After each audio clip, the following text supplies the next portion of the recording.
साथियों, संभल की मस्जिद को हरिहर मंदिर कहा जा रहा है और ऐसी मान्यता है कि भगवान विष्णु का कल्कि अवतार संभल के इसी मंदिर में जन्म लेगा।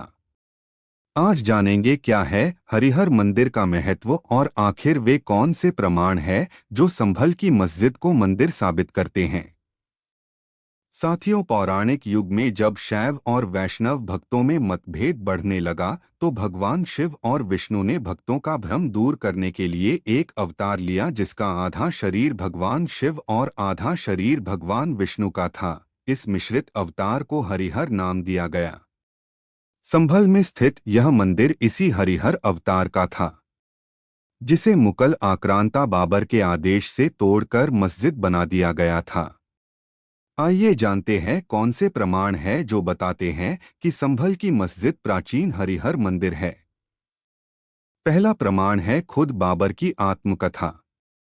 दरअसल बाबरनामा का जो अंग्रेजी अनुवाद मिस बेवरिज ने किया है, उसके पेज नंबर 687 पर बाबर खुद इस बात को लिखता है कि उसके आदेश से हुमायूं के सेनापति हिंदुबेग ने हिजरी 933 अर्थात साल 1529 में संभल में प्राचीन मंदिर को तोड़कर इस्लाम के प्रचार के लिए मस्जिद का निर्माण किया है।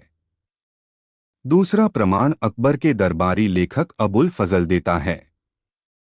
अबुल फजल अपनी पुस्तक आईने अकबरी में संभल के बारे में लिखता है कि यह ब्राह्मणों का एक बहुत प्राचीन हरिमंडल नाम का मंदिर है जो मानते हैं कि यहाँ उनके वंश का 10वां अवतार पैदा होगा। अबुल फजल के लेख से दो बात प्रमाणित होती है।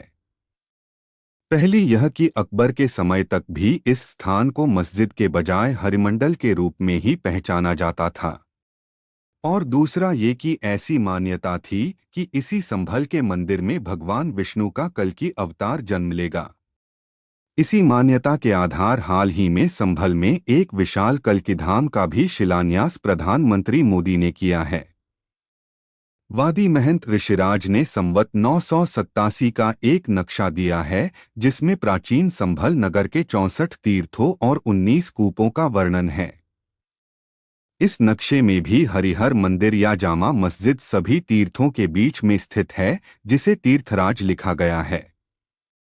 आज भी संभल नगर की 24 कोसी यात्रा के केंद्र में भी यही जामा मस्जिद या हरिहर मंदिर है। साल 1874 में तत्कालीन आर्कियोलॉजी सर्वे ऑफ इंडिया के प्रमुख जनरल कनिंघम ने इस मस्जिद का सर्वे कराया। कनिंघम अपनी किताब में लिखते हैं कि उन्होंने मस्जिद के निर्माण में हिंदू मंदिर की सामग्री का इस्तेमाल किया है। मस्जिद की दीवारों पर हिंदू चिन्हों और कलाकृतियों को देखा है जिसे प्लास्टर से छिपाया गया था। जहां का प्लास्टर उतर चुका था वहां हिंदू प्रतीकों को साफ देखा जा सकता था।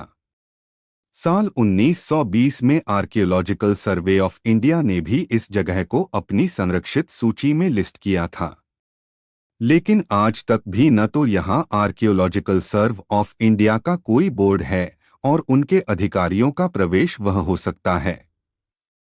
दोस्तों, वादियों ने ये भी सवाल किया है कि जो संपत्ति सरकार की है वो सामान्य जनता के लिए क्यों नहीं खुली है। आखिर संभल की जामा मस्जिद कैसे वक्फ की संपत्ति बन गई।